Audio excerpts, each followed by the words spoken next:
Alright guys, I'm going to be a little bit out of my element today. Maybe if it was a Honda element. Okay, so maybe, how about this? I'm going to be FJ cruising into something different. Stop it.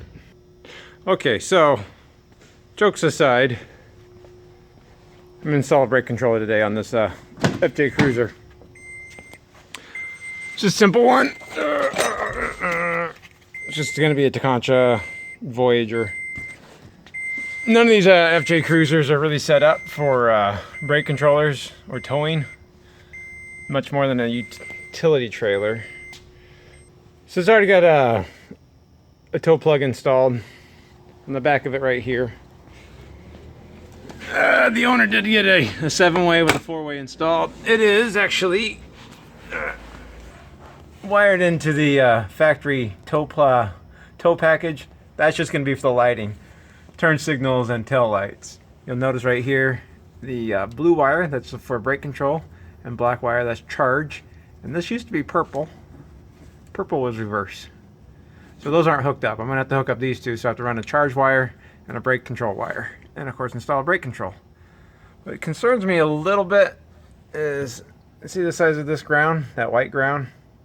Should be about a 12 gauge wire to ground. I don't see a 12 gauge wire to ground anywhere, so I'm going to need to upgrade the ground, because we definitely don't want to run a 30 amp charge wire or brake wire on a 20 gauge ground wire, even though you might get a residual ground through the hitch. That's not how it's supposed to be done correctly. So while I was down here, I did map out where to run the wiring harness from the front to the back. And even though there's a lot of good ground clearance right here, you'll notice that the harnesses go up into the body. If you were to go underneath right here, there's a fuel tank and exhaust. And there's not really a lot of place to run that. I thought about going through the frame itself, because it is a fully boxed frame and it is hollow, and I could have done that. But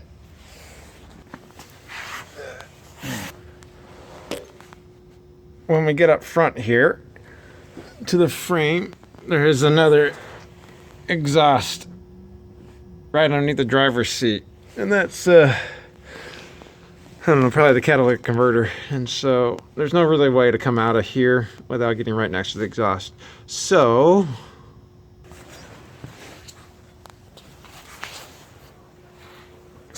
what I'm gonna do is follow the factory wiring up through the grommet here.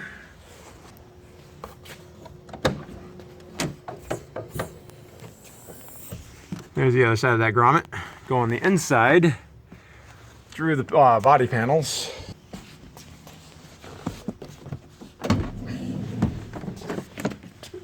Kind of hard to see. There's the harness through there, and then just come all right down here through this the threshold, which works out pretty well, because then that takes me right to here, where I need to be. There's a grommet. It's already had a lot of wiring ran through it, and I'll be running to there to put the circuit breakers in. And of course I'll be putting the brake controller in the only real spot I can put the brake controller, which is right about there.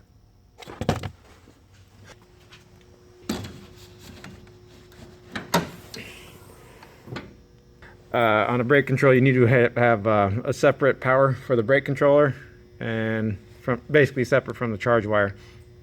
That way, if you were to lose charge power, at least your brake control doesn't lose power.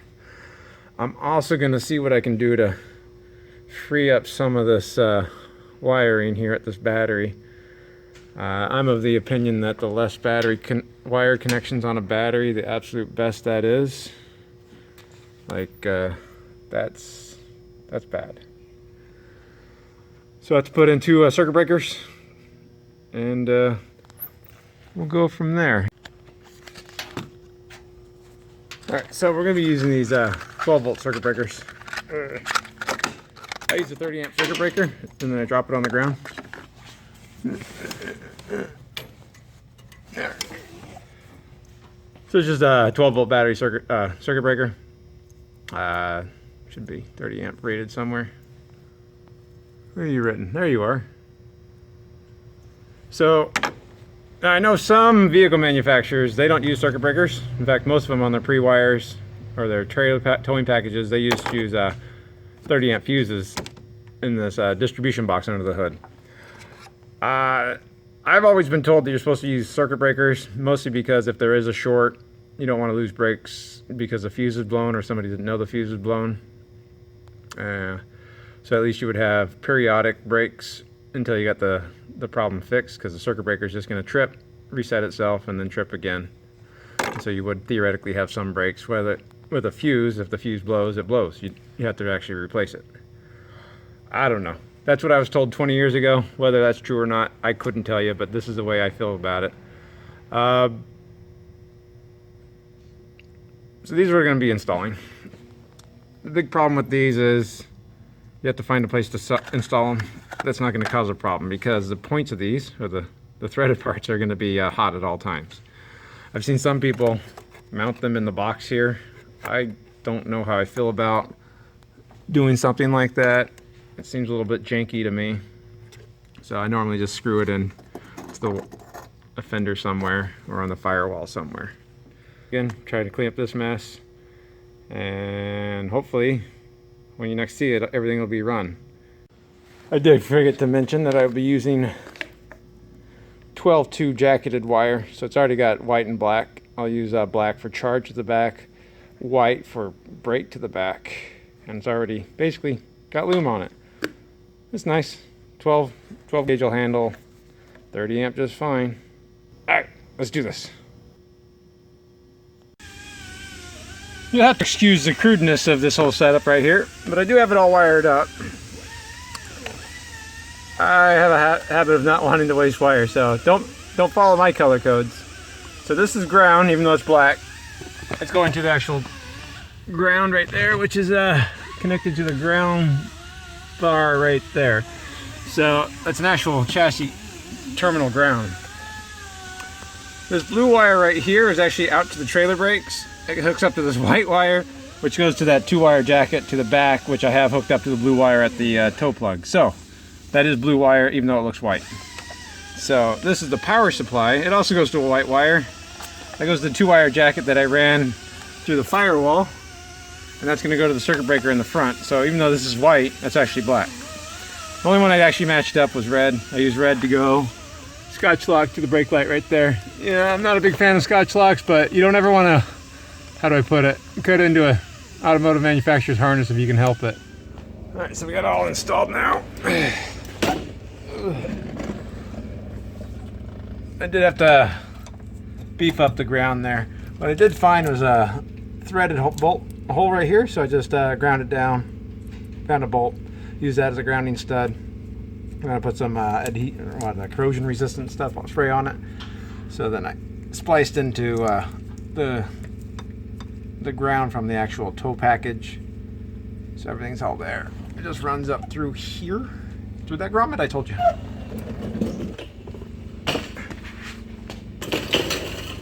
Of course, now from the grommet, it goes up through the inside panel right here.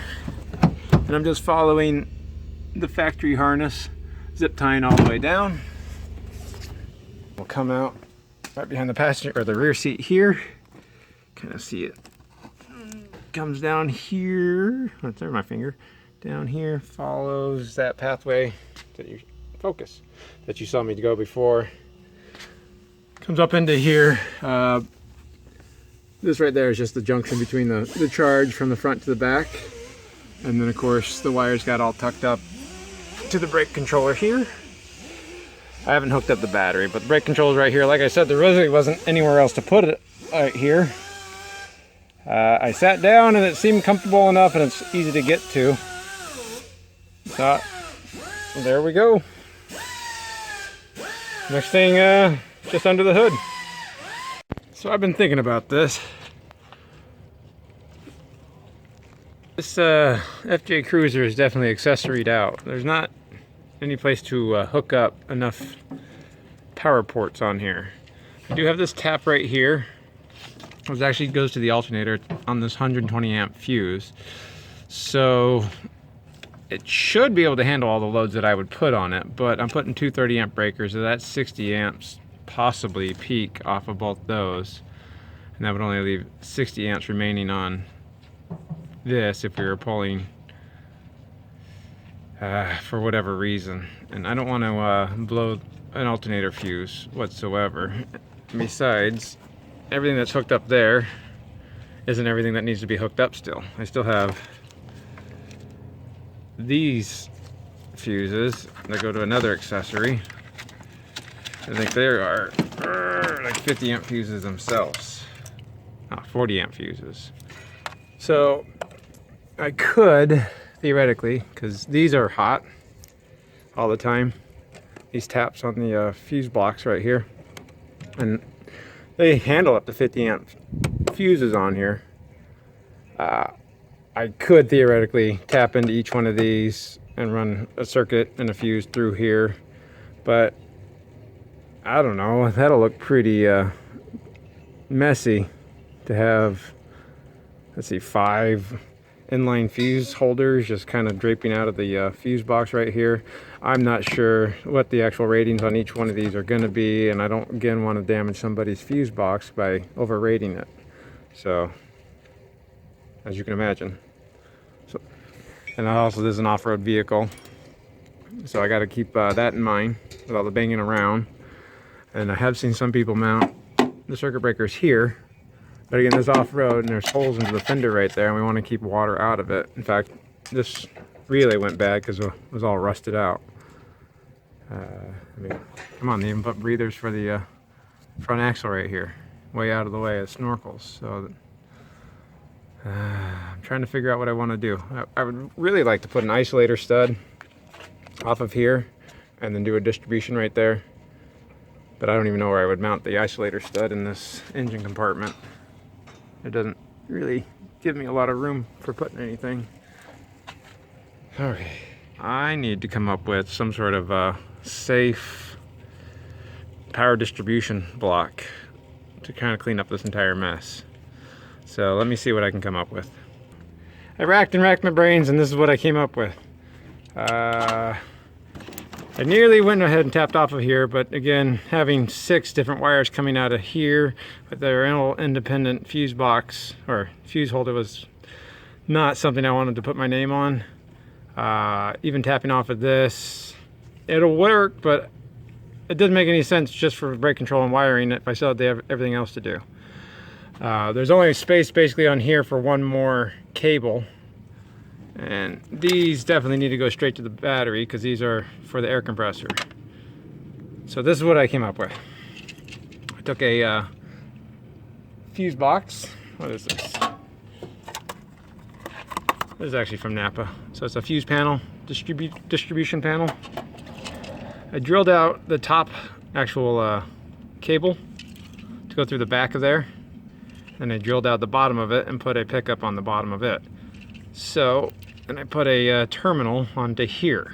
So, bent that aluminum bar so it'll mount straight to the battery, right to here. This hole right here is for this battery cable from Toyota. Those two will go onto there. This goes to the winch. And then of course, then I have the distribution for all those 6 circuits. I'll change my circuit breakers from threaded to ATC style circuit breakers for the brake controller and the charge wire. And then the air compressor, I can use this right here as a bus bar for the air compressors. So it should all go together. Fuses are easy to get to. It should be pretty clean at that point. And that's about the best I could come up with. Just to try to keep everything away from the heat, everything away from the water, anything from shorting out. And the nice thing about this is that this bus bar, because of the fuse holder, it protects the backside of it from being shorted against. And then with the cables and everything on, there won't be a lot of exposed bus bar. I might still tape up this corner though. All right, so next time you see this, it should be done. Here we go, we're all put together again. So there's all the extra branch circuits that I got under here, so that's 6. I'll change these out to circuit breakers. So this is what I installed. These are like fog lights, floodlights, all sorts of lights. That's the winch. That's one compressor. That's the other compressor. And of course, I tied up all the wiring around here back down into there. I mean, ideally, you don't put so many accessories on a car, and you run out of space. But I think we're pretty good. I got power there. Got power there. I got power there. So let's put this up and hook this up to the trailer and test it out. It's definitely a lot easier to get to that now than it was. Go hook up to a trailer. I think I got a nice trailer. That'll work pretty nicely. It's just supposed to be a brake controller. It's a lot of work for a brake controller.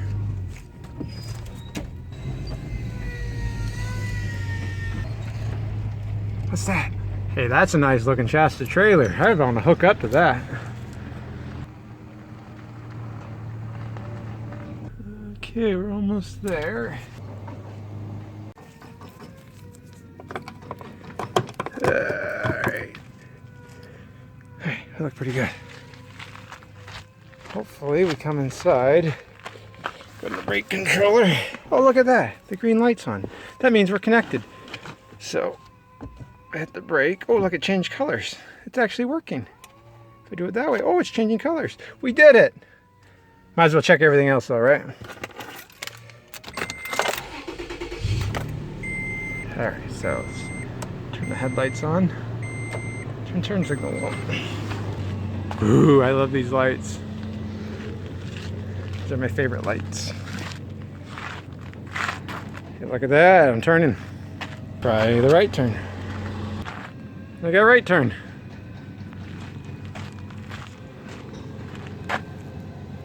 Looks good. Looks really good. All right. Thanks a lot for watching, guys. We did great. So there you have it. Doing a lot of modifications on a FJ Cruiser. I think this is a 2007. Like I said, it's not really working on automotives and truck. My accessories isn't really the thing I normally do. But when somebody needs some help, I try to help them out. If you guys have any questions, you know where to put them.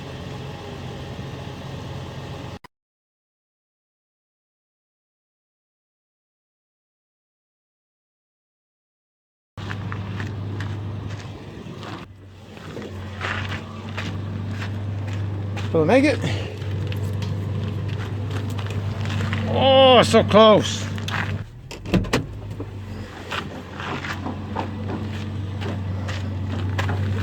right.